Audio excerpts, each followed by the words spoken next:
Sejam bem-vindos a mais uma edição do Transformação Digital CBN. Hoje é sábado, 19 de outubro de 2019. Meu nome é Samuel Leite, sou jornalista especialista em tecnologia e inovação e junto com vocês vamos discutir um pouquinho sobre como a tecnologia, a inovação e a inteligência artificial vem mudando significativamente as nossas vidas. No programa de hoje a gente vai continuar falando um pouquinho sobre a educação, que foi o tema do nosso episódio de estreia. E nesse programa a gente vai trazer duas entrevistas bastante interessantes sobre essa agenda, onde a gente vai falar um pouquinho mais também sobre como a tecnologia vem ajudando significativamente a transformar a relação que a gente tem com a educação, com o saber, com o conhecimento. Eu vou conversar hoje com o André Campelo, que é o CEO e sócio fundador da startup aqui de Campinas, Dentro da História. E eu também converso com Vinícius Freasa, que é o diretor de inovação pedagógica da startup Evolucional. Podcast da semana. E no quadro Podcast da Semana, hoje nós vamos falar sobre um podcast muito especial chamado De Propósito. Para você ficar um pouco mais por dentro do que esse podcast tem para oferecer, basta ir no Spotify ou no próprio portal que o pessoal tem, que é o portal depropósito.com.br. Qual que é a ideia do De Propósito? O De Propósito é um podcast que tem mais ou menos 18 episódios até o momento. Ele tem como objetivo sempre trazer um tema relacionado à causa e a propósito na sua programação.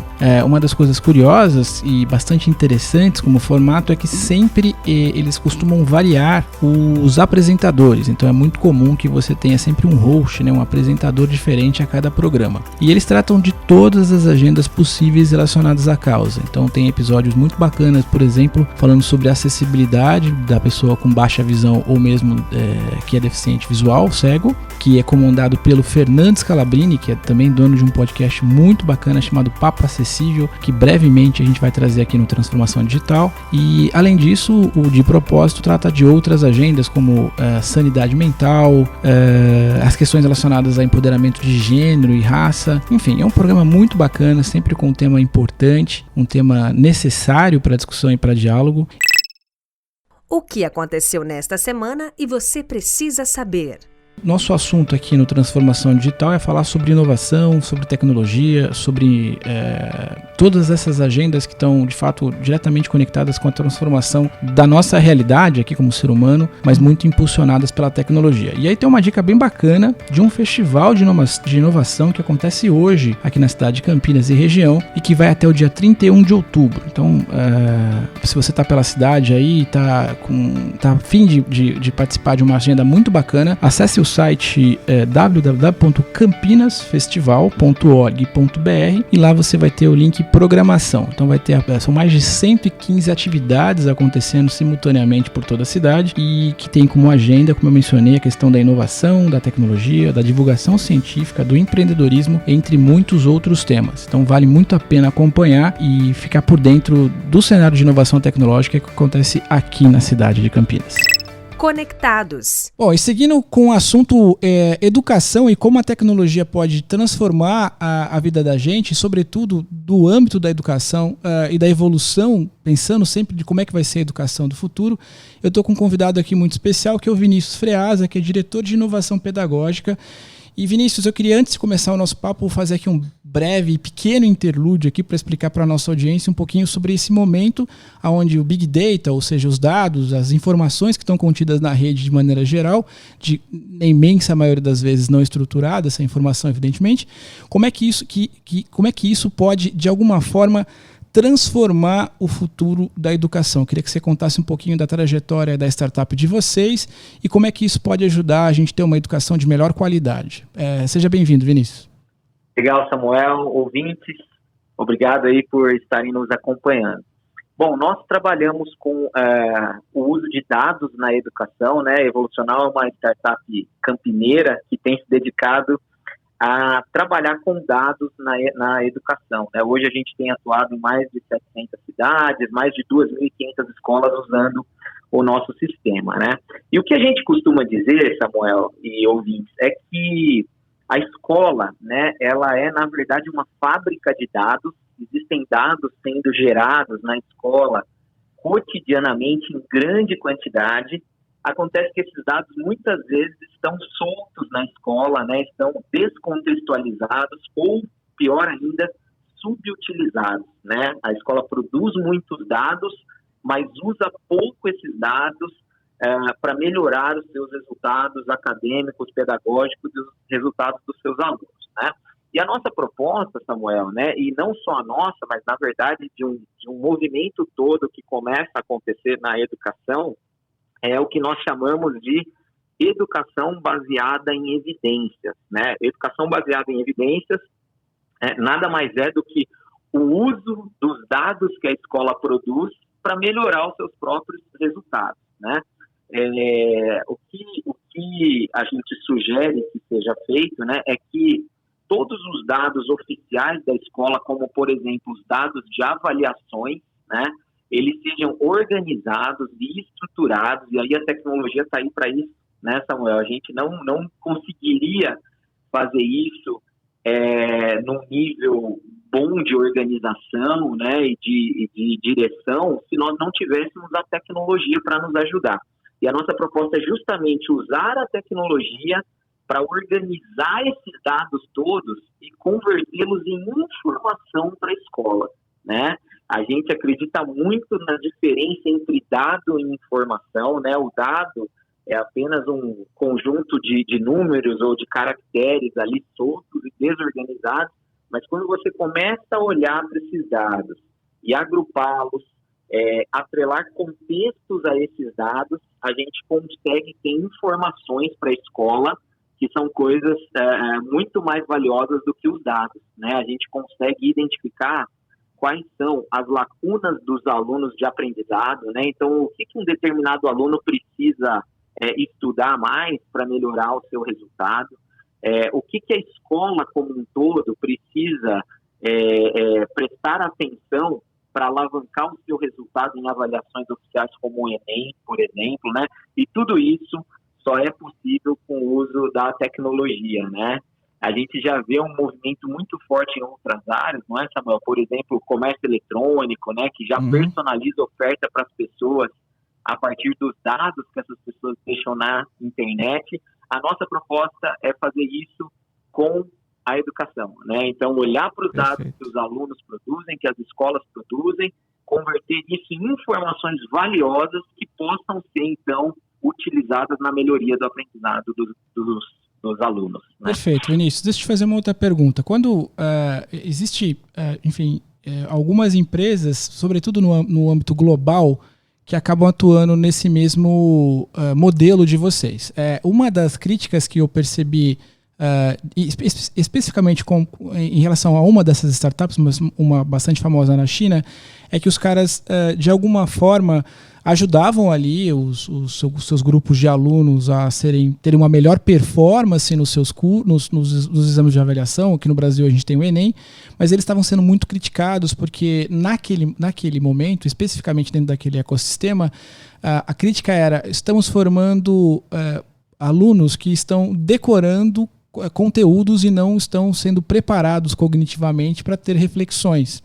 Eu entendo que isso é uma crítica bastante comum quando a gente coloca a tecnologia ali como uma ferramenta para dar para aumentar a capacidade de desenvolvimento do aluno. Como é que vocês percebem isso dentro do modelo que vocês têm para ter a tecnologia como um elemento de desenvolvimento cognitivo e não meramente, evidentemente, um apoio para decorar algo, entendeu? Perfeito, Samuel. Esse questionamento ele é clássico em educação, né? Eu acho que aí, Samuel, essa tua colocação, ela transcende até a questão da tecnologia, né? Ela perpassa aí pela questão dos objetivos da educação, né? Nós ainda temos no Brasil algumas avaliações oficiais que acabam norteando o que os alunos valorizam ou o que eles devem aprender na escola, porque o objetivo final torna-se a avaliação, né? O que a gente tenta trazer para as escolas que estão com a gente, né, Samuel, é que esses dados ou as avaliações, se elas forem aplicadas apenas para notas serem atribuídas aos alunos, é isso que vai acontecer mesmo, né? Então, se você avalia um aluno e você entrega uma nota para ele se torna sinônimo daquela nota, ele vai querer, na verdade, decorar os conceitos ali para ter uma boa performance nessa avaliação e, né, portanto, a gente reduz muito o objetivo da educação, né? Agora, quando a gente usa esses dados todos, Samuel, realmente para se atingir objetivos de aprendizagem, e aí eu não posso deixar de citar algo novo que está acontecendo na educação brasileira, que é a implementação da BNCC, né, que é a Base Nacional Comum Curricular. É um novo documento aí que tem norteado, ou que vai nortear a partir de 2021, e as escolas já estão se preparando para isso exatamente agora, mas a partir de 2021 esse documento entra com força de lei. Ele vai nortear os objetivos de aprendizagem para cada série, né? Nós nunca tivemos isso no Brasil, um documento que norteasse esses objetivos de aprendizagem, e quem acabava norteando, Samuel, eram as avaliações oficiais, né? Então, perfeito. Quando você tem uma avaliação que o aluno precisa passar no fim do ano, é natural, infelizmente, que os alunos só estudem um determinado conteúdo porque cai na prova. Com a BNCC, a nossa perspectiva muda, os nossos objetivos mudam, porque ela traz uma série de competências que nós nunca tivemos na educação brasileira, tá, Samuel? Ela é algo que faltava para a educação mesmo, como, por exemplo, pensamento crítico, colaboração, resiliência, isso tudo está descrito na BNCC, né? O grande desafio agora, Samuel, vai ser a gente entender, e a gente tem pouco tempo para isso, né? A gente está nesse movimento, como essas novas habilidades, né, que transcendem a questão de uma prova de múltipla escolha, aquelas provas testes, né? Como é que essas habilidades serão avaliadas ou serão mensuradas de alguma forma, né? Mas com certeza a tecnologia ela vai entrar nessa área também ajudando. Eu posso citar aqui, Samuel, algumas avaliações bem inovadoras que já têm sido feitas pelo mundo, tá? E até no próprio Brasil nós temos, por exemplo, o Instituto Ayrton Senna, em São Paulo, que tem um instrumento de avaliação para habilidades socioemocionais, né? Que já transcende essa questão da decoreba, enfim, né? Dos conteúdos que você citou aí que os alunos decoram, né? Então existem já avaliações inovadoras. O que elas precisam é ganhar corpo e ganhar espaço na educação brasileira, que é o que nós esperamos agora com a BNCC, né? E só para fechar o meu raciocínio aqui contigo sobre essa questão, a gente acredita muito, viu, Samuel, na tecnologia como meio, né? E não como fim, né? Se a gente colocar o uso da tecnologia nas escolas como um fim, para mostrar para os pais que a escola é tecnológica, para mostrar para a sociedade, olha que legal, aqui a gente usa tablets, computadores, a gente vai acabar caindo nisso que você citou mesmo, né? O uso da tecnologia apenas para o aluno obter uma nota, enfim. Agora, quando a gente utiliza ela como meio para o desenvolvimento de novas habilidades, né? Quando a gestão pedagógica, que aí é a área que nós atuamos aqui na nossa startup, utiliza a tecnologia para traçar planos de ação, né? Para desenvolver planos de melhoria da proficiência ou da habilidade dos seus alunos, aí sim a gente tem a tecnologia no papel dela, que é só ser meio de melhoria e não fim em si mesma. Muito bom. Perfeito, Vinícius. Muito obrigado pelo teu tempo. A gente com certeza vai estender essa conversa para os próximos programas aí. Parabéns pelo trabalho aí da startup. A gente precisa aqui com Transformação Digital, um pouco da nossa premissa é divulgar um pouco do que está acontecendo aqui no ecossistema da cidade, como um todo, da região metropolitana de Campinas, porque ela é de fato referência em tecnologia e inovação e é bacana ver o trabalho aí da Evolucional também, de certa forma, sendo protagonista dessas iniciativas. Muito obrigado, Vinícius. Legal. Um grande abraço. Legal, até a Samuel. Próxima. Eu que agradeço muito. Parabéns pela iniciativa e pelo programa. Para a gente é um orgulho participar com vocês. Tá? Tamo junto. Obrigado, cara. Abraço. Um abraço. Eu me conecto. Eu me conecto com a diversidade e acredito que a tecnologia é essencial para reverberar essa agenda tão importante nos dias de hoje. Eu sou Rafael Barros, tenho 30 anos, sou jornalista e estou ligado na Transformação Digital CBN Campinas. Você está ouvindo Transformação Digital CBN Campinas. A apresentação, Samuel Leite. Bom, a gente vai continuar conversando aqui sobre esse assunto de educação, que é um tema bastante recorrente aqui no Transformação Digital CBN. E eu estou, nesse momento, com o André Campelo, que é meu amigo, sócio e CEO do Dentro da História, que é uma plataforma nascida aqui em Campinas de conteúdo personalizado que coloca crianças dentro de histórias com seus personagens favoritos. Com 3 anos de vida, a startup já vendeu mais de 400 mil livros personalizados. Bom dia, André. Tudo bem, cara? Bom dia, Samuel. Prazer. Bom dia, ouvinte. Legal, cara. Bom, André, a gente é mais ou menos contemporâneo de idade e tal, e eu queria dividir contigo uma reflexão, que é que parte importante da educação, enfim, da minha formação como aluno foi dentro dos livros impressos, né? Ou seja, a gente foi educado ali com o livro de papel impresso e tudo mais, aquele livro que a gente estava habituado, que eu recebi do meu pai, enfim, é uma coisa meio que seguia com a gente, né?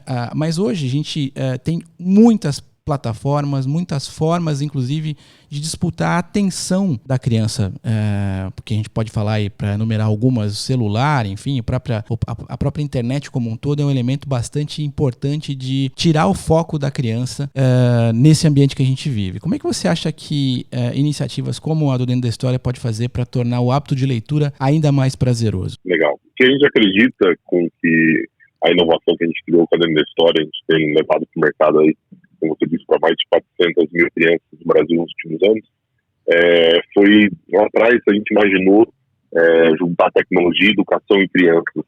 E para a gente fez bastante sentido levar essa tecnologia na mão das crianças através do livro.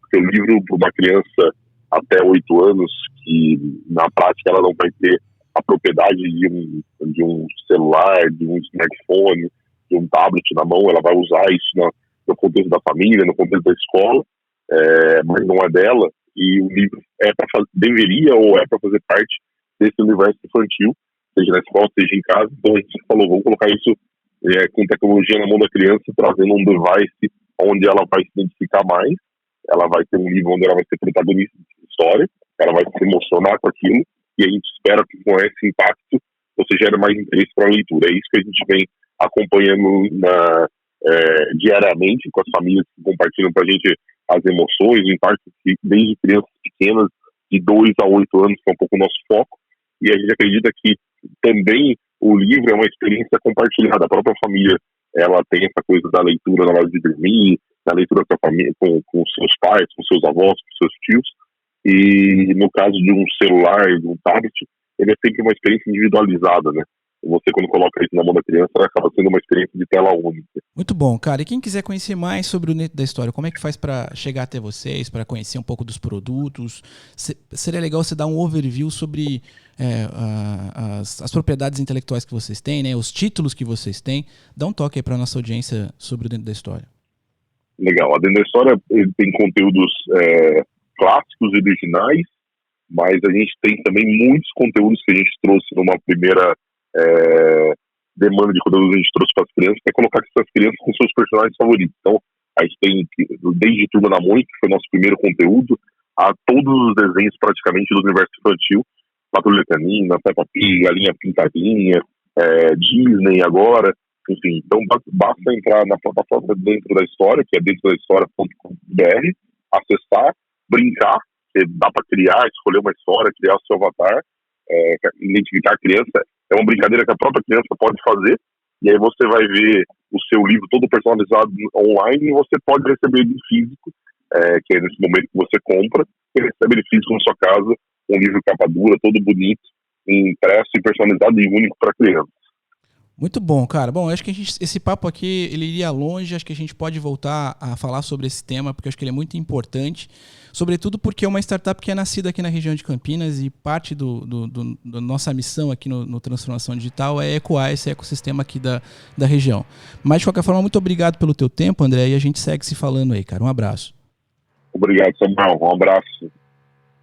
Podcast Transformação Digital CBN Campinas, de segunda a sábado no Spotify e em todas as plataformas de distribuição online.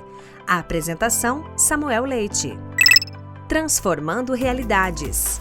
Meu papo agora é com Marco Antônio Linhares, fundador e CEO da Voix, uma startup campineira que utiliza a tecnologia para combater o preconceito e estimular a inclusão. Marco, conta pra gente um pouco sobre a Voix. Como ela surgiu de uma demanda potencializada pela tecnologia, mas que teve no próprio meio tecnológico uma forma de atuação e combate ao preconceito. Marco, seja bem-vindo ao Transformação Digital CBN. Oi, Samuel. Obrigado pela oportunidade de falar da Voix no programa Transformação Digital. E tudo começou quando eu fui professor de matemática. Eu trabalhava na Unicamp como professor de matemática em um projeto de extensão como voluntário. E na mesma época eu também tinha começado uma outra startup de eventos e eu estava estudando muito sobre empreendedorismo. Na época eu percebi que os meus alunos eles tinham uma pressão muito grande dos familiares para passar logo em qualquer faculdade, arrumar um estágio para ajudar na renda da família, porque eram todos alunos de escolas públicas. E ao mesmo tempo também eu detectei que tinha muito um problema de autoestima. Por exemplo, esse curso ele era dentro da Unicamp e muitos deles não prestavam Unicamp porque não se achavam capazes. E muito também a questão do bullying em sala de aula. E aí, nessa minha primeira startup, eu comecei a estudar sobre empreendedorismo e passei a ensinar alguns conceitos lá dentro. Eu chamava na época de aulas para sonhar grande. Eu queria desbloquear alguns preconceitos que eles tinham para que eles pudessem despertar o potencial deles, né? Então, hoje eu acredito muito que a gente pode fazer a diferença no mundo e essa diferença vem da gente ser a nossa melhor versão e trabalhar num problema que afeta muita gente. Então, esse trabalho inicial lá na Unicamp foi o que deu a base para a Voix hoje. Nesse período eu passei por 2 hackathons e eu saí desses hackathons com a ideia de um jogo para combater o bullying nas escolas, que basicamente era uma caixa de sapatos com a versão inicial de um aplicativo para trabalhar temas que seriam muito difíceis de serem abordados em sala de aula, como a questão de gênero, raça, religião, cyberbullying. E na época eu estava ainda sozinho, mas já tinha começado a vender o jogo, a versão final que a gente tem hoje, e eu apliquei para a Singularity University, que, para quem não conhece, é a universidade que o Google e a NASA criaram há 10 anos atrás para usar tecnologias para resolver os grandes problemas da humanidade. E assim, foi um período, quando eu recebi a notícia, foi uma notícia muito boa e muito ruim, porque o programa é extremamente caro, apesar de ser muito difícil de passar, eu não sabia se eu ia ter condições. Aí abri um crowdfunding, vendi alguns projetos, me endividei inteiro, fiz tudo que eu podia para ir. E o que eu pensava era, se eu tenho uma chance de causar o impacto que eu quero no mundo, vale a pena, sabe? Então foi... E aí consegui ir, e assim, a Singularity, que ocorre o programa, uma parte dele dentro da NASA, foi sensacional. Aprendi muito como o mundo está mudando rapidamente, e eu passei a incorporar muitas coisas que eu aprendi lá nessa quebra de paradigmas que a gente tinha, né? E nossa visão passou desse trabalho de formiguinha de vender o jogo para como eu crio ferramentas tecnológicas para impactar 1 bilhão de pessoas, né? Que essa é a grande provocação da Singularity University. Então, hoje a gente desenvolve essas ferramentas para que educadores, empresas, pais possam trabalhar esses temas em sala de aula para trabalhar a questão da diversidade, combater preconceitos e despertar o potencial dos alunos para eles terem vidas extraordinárias e poderem fazer a diferença no nosso planeta. E é isso aí, com essa história inspiradora do Marco Antônio Linhares, fundador e CEO da Voix, que a gente encerra o Transformação Digital CBN de hoje. Se você quiser continuar conversando comigo, segue lá pelo Instagram e pelo Twitter no @SamuelLeite. E se você quiser mandar alguma sugestão de pauta ou fazer parte da nossa conversa, mande um e-mail para samuel@cbncampinas.com.br. Um grande abraço, um ótimo almoço para você e até semana que vem.